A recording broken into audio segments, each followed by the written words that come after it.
Let me first start by thanking you for this hearing. It is an important hearing addressing critical issues at a very pivotal time, with the FCC coming out probably today with a draft order concerning many of these issues and the 700 megahertz.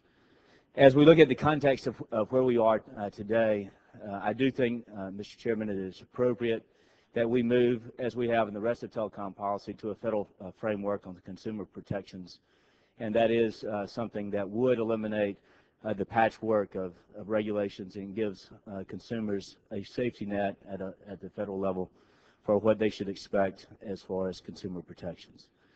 And then as we look at the current context in the 700 megahertz and the Carter phone questions, it is important to remember where we've come over the last 10 years as we went from a duopoly in cellular communications to a very robust, vibrant, competitive, intensely competitive marketplace, as we changed the policy through auctions to, instead of having 2 providers, having 5 to 7 providers in a market, having both national, regional, and niche providers, creating a very vibrant, competitive sector. And it has led to an explosion of innovation, of investment, of build-out, of opportunities for consumers to choose.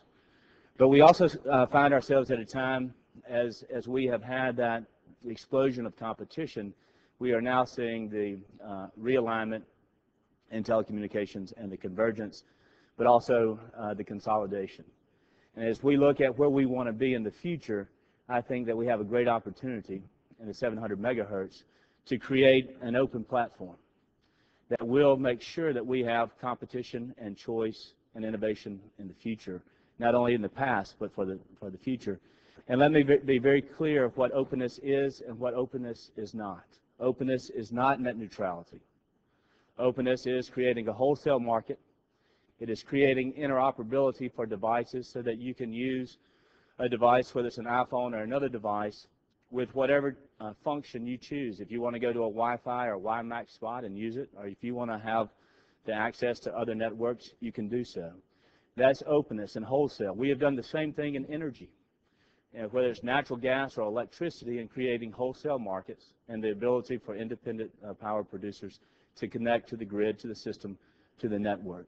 And so that's all that we're doing here. It is actually the best way to ensure a non-regulatory solution in a new space and a new opportunity with 700 to have the robust competition, innovation, and investment that we've had in the past. So I really commend Chairman Martin for taking this opportunity to address and to get a space in our spectrum that will be open, innovative, competitive. I also commend Chairman Martin for addressing the significant need for a public safety network that will drive interoperability in public safety and will, for the first time since 9/11 and Katrina, give us our best hope of having a national public safety network. As we look at the Carter phone issue, it is the equivalent of portability. I think that what we did in 1996, that a consumer could choose if I'm going to go with a cable company, a telephone company, or any competitor, and I can take my number with me. Now the question is, in the wireless sector, can you take your phone with you as you choose which network, which carrier, which device that you want to? And as we look at the challenges and the threats of maintaining competitiveness, I believe having an open space, a new space where you don't have to impose regulatory burdens on any incumbent carrier, but you give a new network a chance with new opportunities, I think this is the best way to go, and this is the best time and opportunity. Mr. Chairman, I yield back.